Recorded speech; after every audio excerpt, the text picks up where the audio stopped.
Hello friends, स्वागत है आपका मेरे यूट्यूब चैनल दर्श एजुकेशन में। आज हम आपके लिए लेके आए हैं मिड टर्म एग्जामिनेशन का हिंदी का 7th क्लास का पेपर। आज हम लोग इसके क्वेश्चन आंसर के यानी आंसर हम लोग बताएंगे, आंसर की पे डिस्कस करेंगे। तो पहला आपका है क्वेश्चन खंड अ का बहुविकल्पीय प्रश्न। तो इसका देखिए क्या कह रहा है ये। गर्मी के दिन थे, बाबूजी दफ्तर गए हुए थे, अम्मा दोनों बच्चों को कमरे में सुलाकर खुद सो गई थी, लेकिन बच्चों की आंखों में आज नींद कहाँ थी। अम्मा जी को बहलाने के लिए दोनों दम रोके आंखें बंद किए मौके का इंतजार कर रहे थे। जो ही मालूम हुआ कि अम्मा जी अच्छी तरह से सो गई हैं, दोनों चुपके से उठे और बाहर धीरे से दरवाजे की छिटकनी खोलकर बाहर आ गए। तो पहला क्वेश्चन क्या पूछ रहा है इसमें, उपयुक्त गद्यांश में किस मौसम का वर्णन किया गया है। तो उपयुक्त गद्यांश में गर्मी के मौसम का वर्णन किया गया है। कौन से किसका वर्णन किया गया है? गर्मी के मौसम का वर्णन किया गया है। आपका ग सही हो जाएगा। नेक्स्ट है आपका, दोनों बच्चे किस मौके का इंतजार कर रहे थे। तो दोनों बच्चे किस मौके का इंतजार कर रहे थे? तो दोनों बच्चे अम्मा जी के सोने का इंतजार कर रहे थे। इसका आंसर ए हो जाएगा, राइट आंसर। निम्नलिखित काव्यांश को पढ़कर बहुविकल्पीय प्रश्नों के सर्वाधिक उपयुक्त विकल्प चुनकर लिखिए। वह चिड़िया जो चोंच मारकर चढ़ी नदी का दिल टटोलकर जल का मोती ले चली है, वह छोटी गर्बीली चिड़िया नीले पंखों वाली मैं हूँ, मुझे नदी से बहुत प्यार है। काव्यांश में चिड़िया नदी से क्या ले जाती है।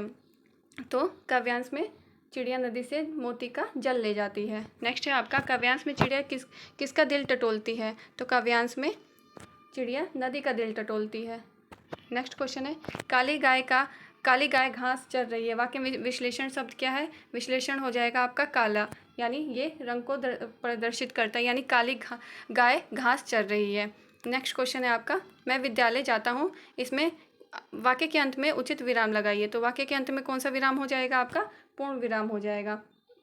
नेक्स्ट क्वेश्चन है आपका, वह जा रहा है। वाक्य में सर्वनाम क्या है? तो वाक्य में सर्वनाम क्या होता है? वाक्य में सर्वनाम वह है कि वह जा रहा है।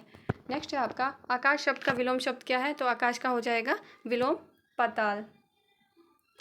नेक्स्ट हो जाएगा आपका, गद्यांश को पढ़कर बहुविकल्पीय प्रश्नों के सर्वाधिक उपयुक्त विकल्प चुनकर लिखिए। गद्यांश को आप लोग खुद पढ़ लीजिएगा, मैं आपको क्वेश्चन आंसर करवा देती हूँ। पहला क्वेश्चन है इसका, रोहिणी किसकी आवाज़ सुनकर नीचे उतर आई। तो रोहिणी मिठाई वाले की आवाज़ सुनकर नीचे उतर आई। नेक्स्ट क्वेश्चन है, रोहिणी ने किससे चुन्नू मुन्नी के लिए मिठाई लेने को कहा। तो रोहिणी ने दादी को चुन्नू मुन्नी के लिए मिठाई लेने के लिए कहा। रोहिणी ने मिठाई वाले को कहाँ ठहरने के लिए बोला था। तो कहाँ ठहरने के लिए बोला था? तो कमरे में ठहरने के लिए बोला था। नेक्स्ट क्वेश्चन है, चिक की ओर से मिठाई वाले की बातें कौन सुनना चाहता था। तो कौन सुनना चाहता था उसकी बातें सारी? तो रोहिणी उसकी बातें सुनना चाहती थी। नेक्स्ट क्वेश्चन है आपका, काव्यांश को पढ़कर बहुविकल्पीय प्रश्नों के सर्वाधिक उपयुक्त विकल्प चुनकर लिखिए। तो ये आपका काव्यांश है, इसको आपको पढ़ना है और इसके क्वेश्चन आंसर पर आंसर बताना है। तो इसका आंसर हो जाएगा पहले का आंसर, कठपुतली कविता के कवि हैं। तो इसके कठपुतली कविता के कवि कौन हो जाएंगे? इसके रचनाकाल हो जाएंगे भवानी प्रसाद मिश्र। उसके बाद नेक्स्ट क्वेश्चन है आपका, कठपुतली किससे परेशान होती थी। तो वो अपने बंधनयुक्त जीवन से परेशान होती थी। नेक्स्ट है आपका, मुझे मेरे पाँव पर छोड़ दो। पंक्ति का भावार्थ क्या है? इसका भावार्थ है कि मुझे स्वतंत्र होना है, यानी मुझे स्वतंत्र होने दो। पहला इसका आंसर सही हो जाएगा। दूसरा है, दूसरी कठपुतलियाँ पहली कठपुतलियों की कौन सी बात से वो कर रही थी। तो क्या थी? वो सहमत थी। दूसरी कठपुतलियाँ पहली कठपुतली की बात से क्या थी? सहमत थी। नेक्स्ट हो जाएगा आपका, मिठाई वाला कैसा साफा पहनता था। तो मिठाई वाला बीकानेरी साफा पहनता था। इसका राइट आंसर बीकानेरी हो जाएगा।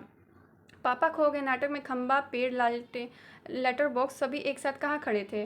तो ये सभी कहाँ खड़े थे? जंगल की सड़क पर। नेक्स्ट हो जाएगा आपका, हम पंछी उन्मूल गगन के कविता में पंछी अपनी उड़ान और गति क्यों भूल जाते हैं? क्योंकि उनको बंधन में होने के कारण वो अपनी उड़ान और गति भूल जाते हैं। नेक्स्ट है आपका, कठपुतली कविता में बहुत दिन हुए अपने मन के छंद छुए। पंक्ति का क्या भाव है? यानी बहुत दिनों से स्वतंत्र होने की भावना है उनके अंदर। नेक्स्ट है आपका, मैं पढ़ाई करता हूँ। वाक्य में रेखांकित शब्द सर्वनाम का कौन सा भेद है? तो इसमें मैं, यानी मैं इसमें हो जाएगा उत्तम पुरुष। इसमें सर्वनाम का उत्तम पुरुष है, यानी मैं, मेरा, मुझे, ये इस नाम का वर्णन आए तो वो उत्तम पुरुष होता है, जिसमें खुद के बारे में बताया जा रहा हो।